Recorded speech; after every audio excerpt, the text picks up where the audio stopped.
This is a very hardy little plant and very versatile also.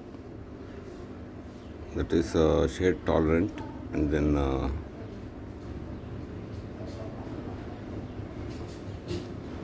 can grow in a variety of situations, like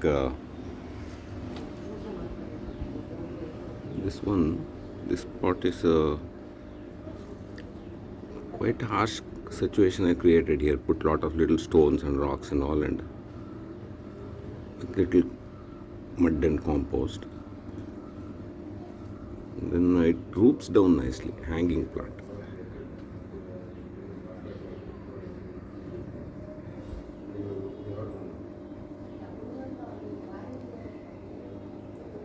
And then in very waterlogged condition also it does quite well.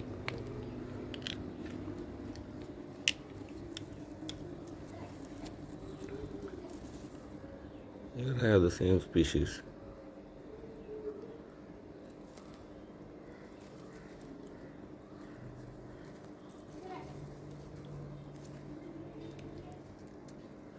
It has one stripe in the middle that leaves and looks quite nice.